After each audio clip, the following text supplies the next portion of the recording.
likely here that they're going to pick, and then they just ban away the cap, or they could just pick up Captain and then ban whatever they want. Maybe they want to get rid of something like a Samuel, but they want to pick Lyra. Yeah, ASN prefer to pick Lyra over Grace, and they are going to ban away the Catherine. They've played CP Adagio before. I don't think it will come out today, and I'd expect to see Impunity maybe banning Grace. They're going to ban the Baron. That makes sense because they like to play Baron, but they're unlikely to get it as a side. And now ASN can pretty much pick what they want. They could go for something like a Kestrel. We said that's really strong, but what do you think, Shuria?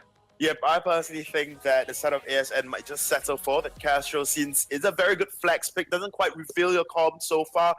As with Impunity, picking up that Baptiste as first pick, do not reveal your comp because it is such a reliable flex pick as well. So let's just see if ASN Esports will just pick up the Castro, and we were right. They are going to go and settle for that Castro, a very strong laner weapon power carry in 2.7.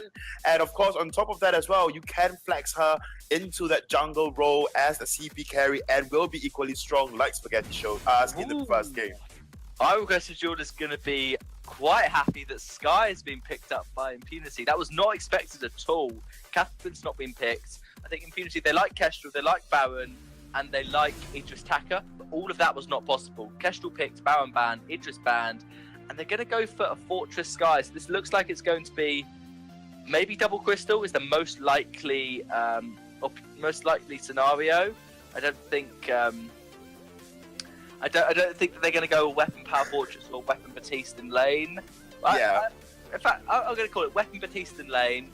It's going to be Jungle Crystal Sky and a Roam Fortress. That's what I'm calling now. And they should counter it by going something like a Ringo. That would work great against this Sky and the Baptiste. Yep. I mean, looking at the comp coming up from the side of Impunity, they have got a lot of options open up for them. If they are going to go for that Weapon Power Baptiste, that I personally do not know, but a weapon-powered Sky might be something that it might think of and about. And of course, with that Crystal Baptiste and on top of that Fortress as the captain. Whereas for the side of ASN Esports, that might work as well. That might work as well. Yeah, but for the side of ASN Esports, they kind of ran through their time now. So let's just hear it from production as to what they are going to pick for their last pickup going up against a comp of Impunity. Yeah, I still think putting that Kestrel, even though Fortress is fantastic against Crystal Kestrel, I think Weapon Kestrel would be alright, but then what are you going to put in the jungle? I guess you could go Celeste, but I don't think it would be a good idea. I think Weapon Ringo and a Jungle Crystal Kestrel would work absolutely fine against this comp. Ringo's really good against Sky, and Ringo will work well if they decide to go Weapon Baptiste as well. And we're finding out that Ozo is the last pick, so they're going to make that a Weapon Kestrel. Ozo does well into Fortress. He's kind of countered by Baptiste. If you get the Ordained, Ozo has so much movement that he has to try and get on top of you. But it could work really well. Fortress has mortal wounds, but Ozo's good against Sky. And if Fortress uses his ultimate, that gives 3 wolves for Ozo to bounce on.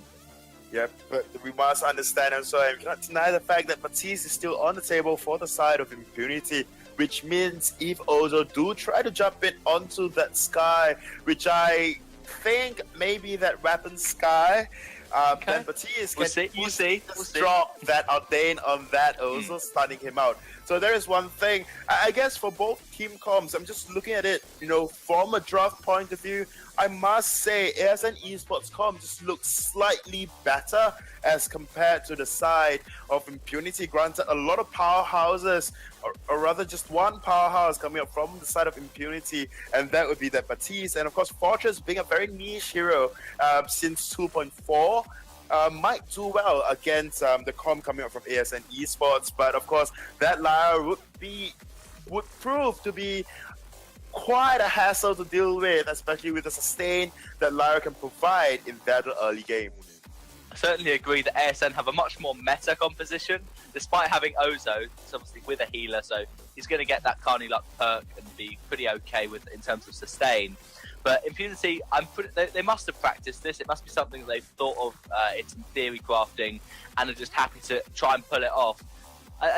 Again, we don't know what's going to happen. I'm calling the weapon Matisse, you're calling a weapon Sky. The most likely thing is they're just going to go double Crystal Power, maybe with a lane Sky. But yeah, with the changes that Sky's Raw Barrage has such a low Crystal Power scaling now, this may be a buff to Weapon Power Sky, because obviously her lock-on damage got increased. Yeah. So now when you do a lock-on Weapon Power Raw Barrage, it may do considerable damage, whereas before it just didn't. So that is definitely a possibility, and we're going to see if Impunity have prepared this Weapon Power Sky and how it is going to work, because obviously Weapon Sky was just nothing compared to what Crystal was, and now with Crystal being worse, we might be seeing Weapon. Yeah, we might be seeing Weapon, or as you said, the Weapon Power Batiste. We saw Weapon Power Batiste when he first came out onto the fold, and people just prefer playing him Weapon because of how easy it is to start a step on him. But, you know, after a few patches, Batiste being on that Crystal Carry just came out more relevant per se. But we do see the players being locked in at this point in time, and we do see the Weapon Power Sky coming out from DevQ. But then again, it might just be the players fooling us at this point in time. But as we jump on into the fold, and of course we can hear from iRequest Duo, the X-Sky main. What do you think of this comp, iRequest Duo? I like the X part you put in there. I'm not too sure about playing Sky in this current update, at least not as CP, but as many might have suggested, you know, we might be able to see Weapon Power work out. But, you know, they are going up against a fairly standard team, of course, for Ozo, a bit of a, you know, mix into that comp from what you usually see. But the Kestrel, Lyra, great picks for the side of ASN. It's going to be hard to call here, but how are you feeling, Minnie, looking at this? I think that it's really down to how Impunity have practiced their comps. Do they know how it's going to work? Because if they haven't practiced, then they're just going to be pretty stuck. And I think, yeah, it looks like it will be a Weapon Sky lane. So that's really going to be interesting to see how DevQ will play it.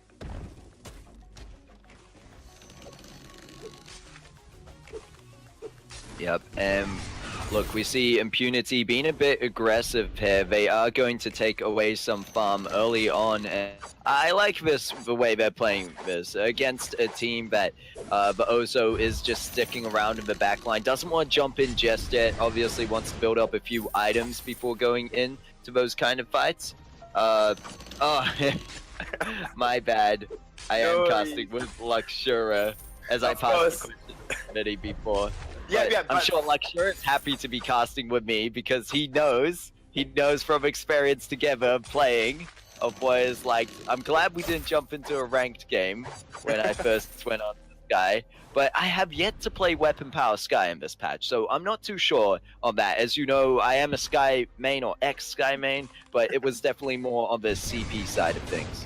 Yeah, but how about after you see DevQ performance on this Sky and then you give it a whirl in ranked? If not, then of course casual first, just to get a gripe on that, you know, the power of a Weapon Power Sky. But of course, very good analysis coming out from Minimizer there, so a big thank you to him providing with that. And Impunity looking quite strong at this point in time, just going through the jungle of the side of ASN Esports, and of course taking up that mid Treant constantly, although we might see those FQ going into that brush with Aeon 222 in there.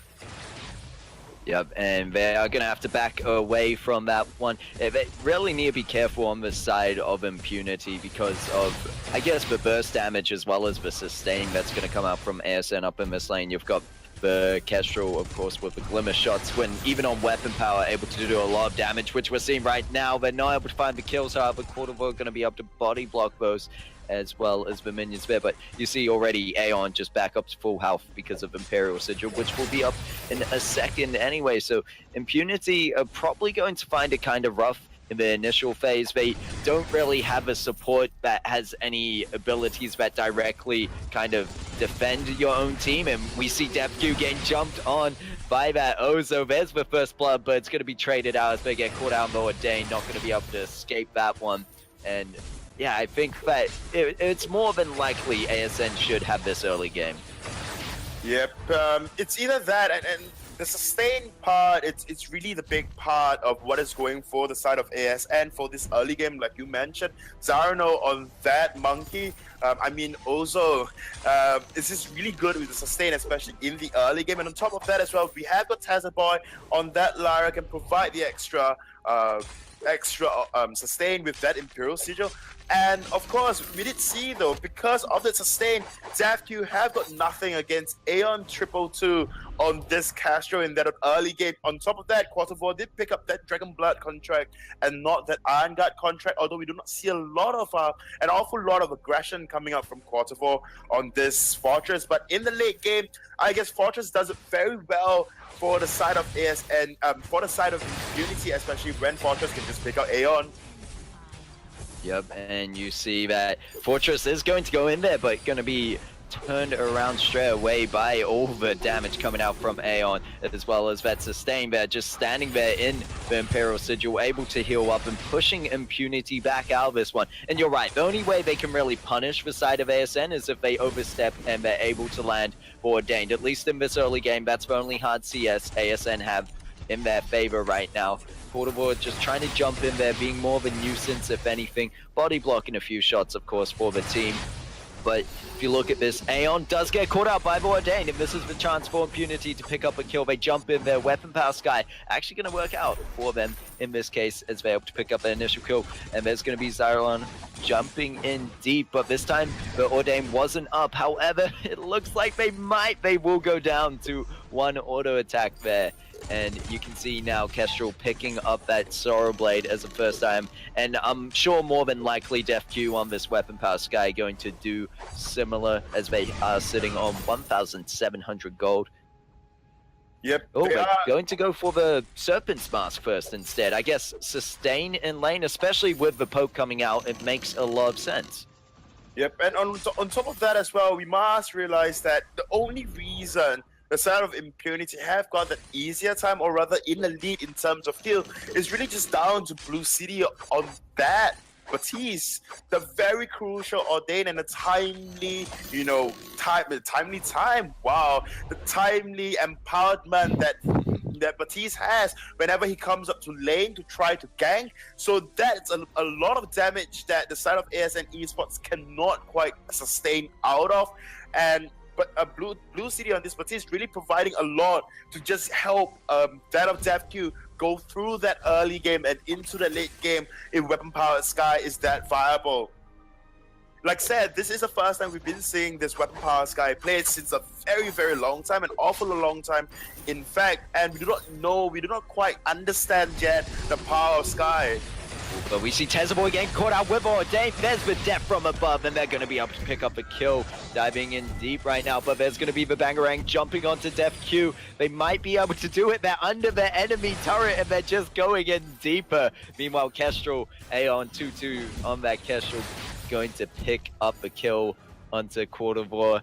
Like, you can see these teams so even right now, but I'm really impressed with how Impunity are playing this one. I thought more than likely ASM would have a great early game against Impunity, but you can just see how well they chained the CC, especially after DefQ Heem at level 6 was ready with the death from above that came out right after the Ordained. Tazaboy had nowhere they could run, and is just well played by Impunity. Obviously expected from one of the top teams in Southeast Asia.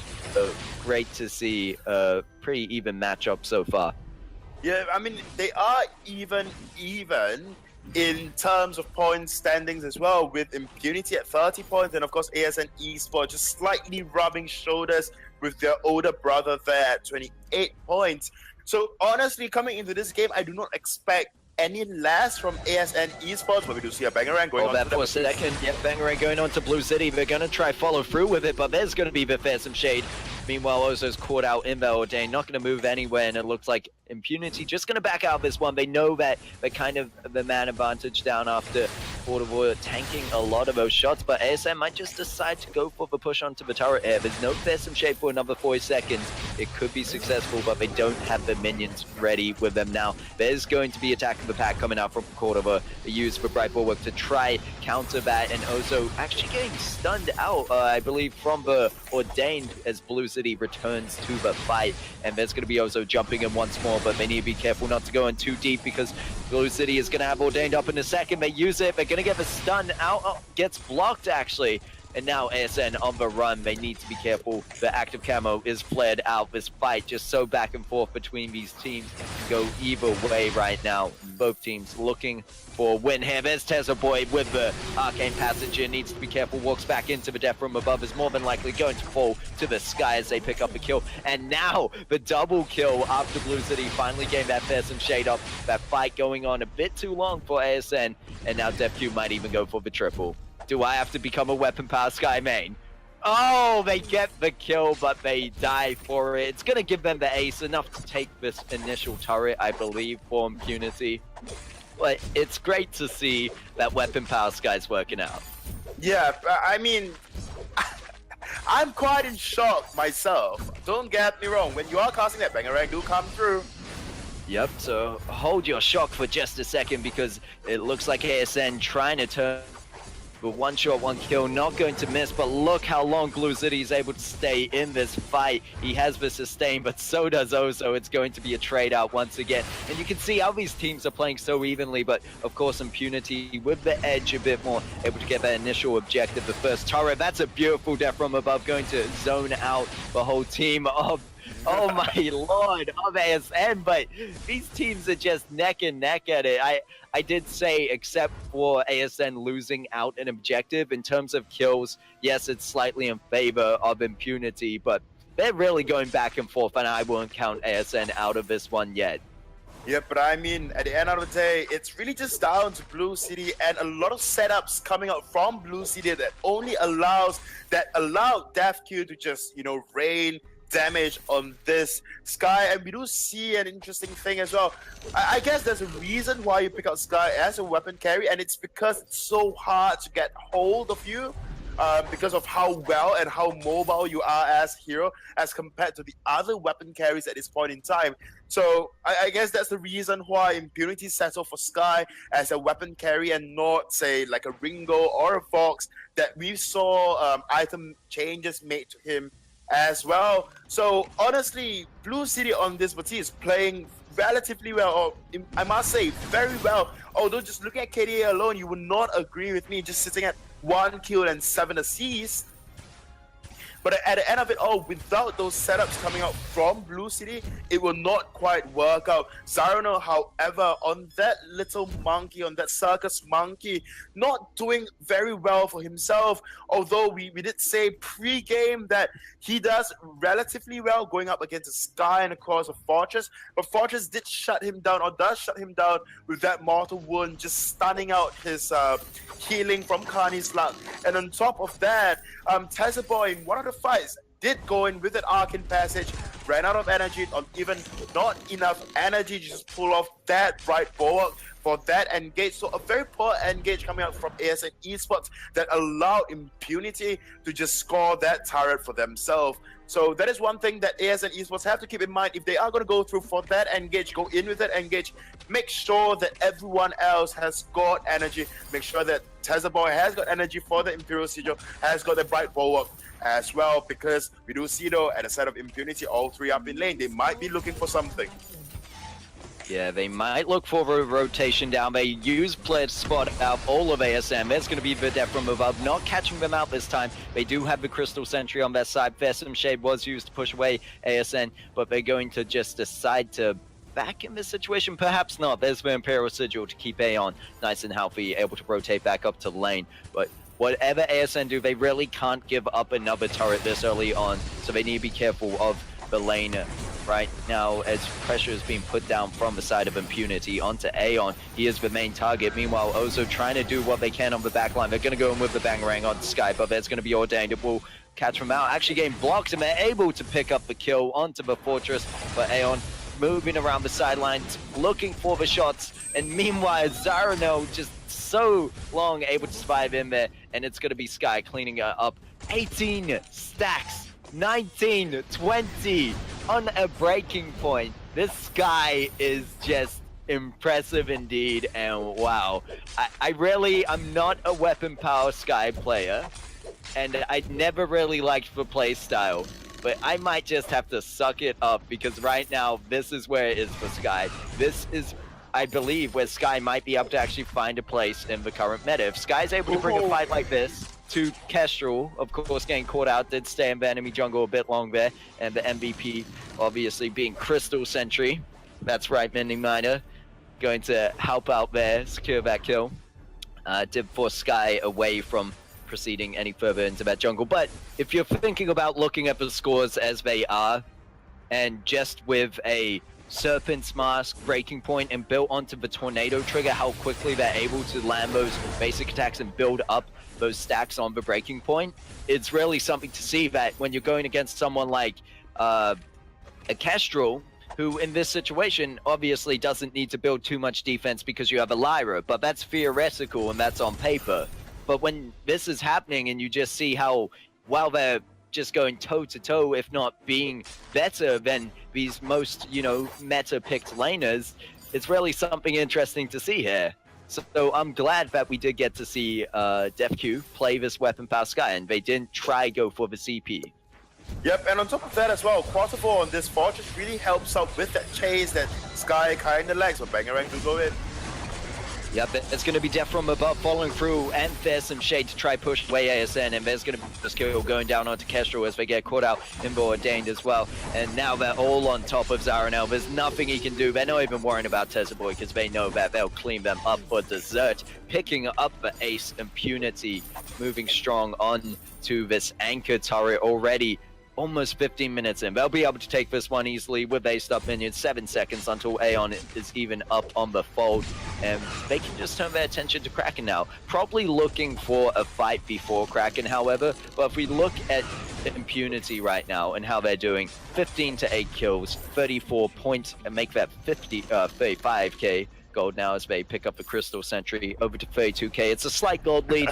ASN can still be in this one, but right now, in terms of how the fights are playing out, Impunity generally all on top of this. I was a bit worried with Quarterfall not being able to protect his laners, as we saw in the early game. A lot of pressure in the lane going down onto DefQ.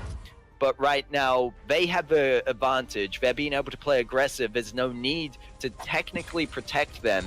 And they're just jumping in and kind of causing chaos, as we see right now. There's going to be the death from above.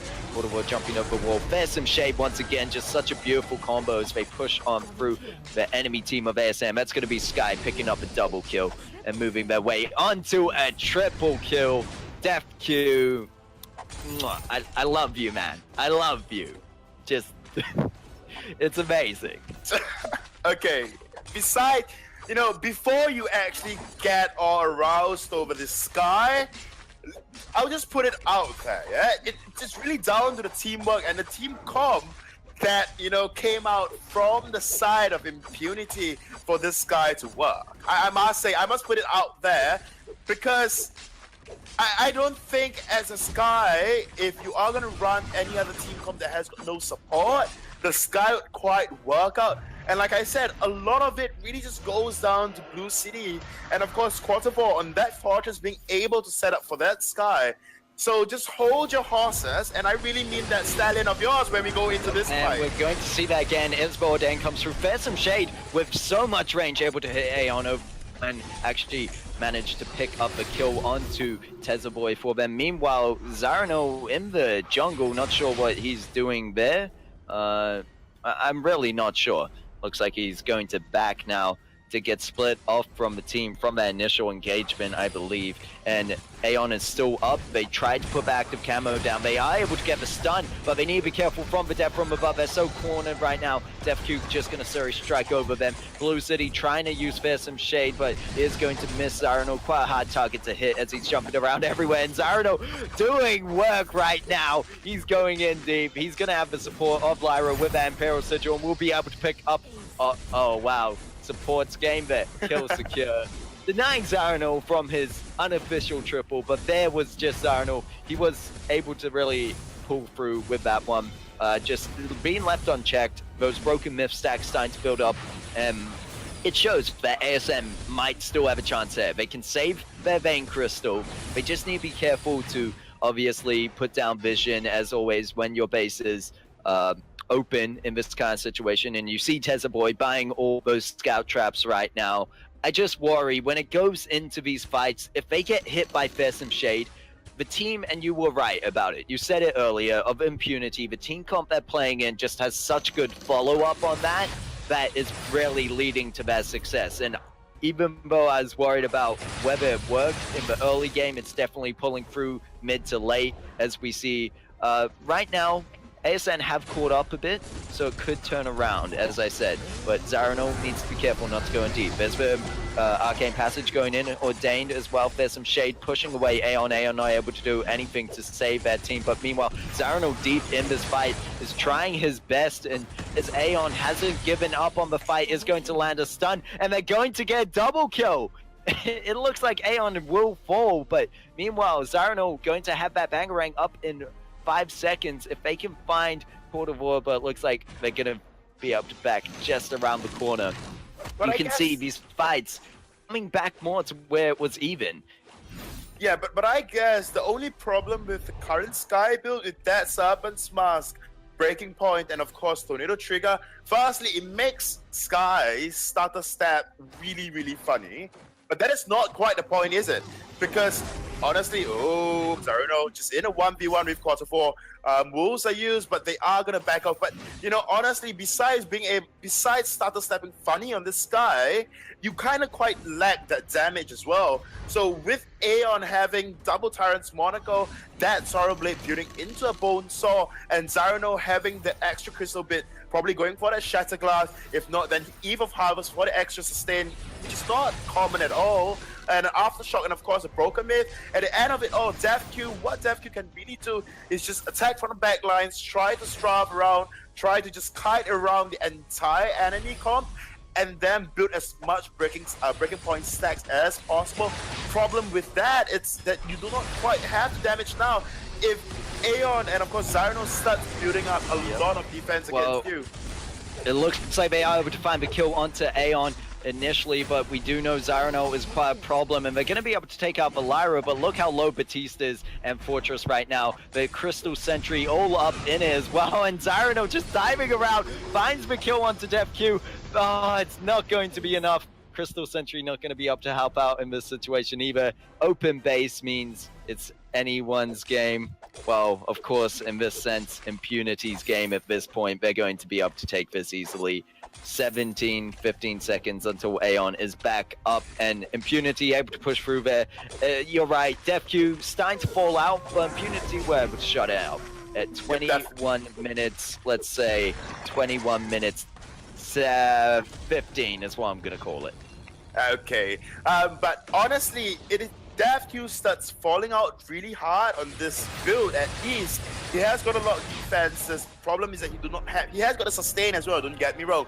He just do not have that damage like compared to the other weapon carries like that of Castrol, Baron, even Vox, or even Idris, right? So they have got so much burst in their kit, whereas for Sky with the Forward Barrage changes, and of course the build that DevQ is going through, granted he won the game, there is nothing much to it, but you know, honestly he just lacks the damage. But of course, to break this match further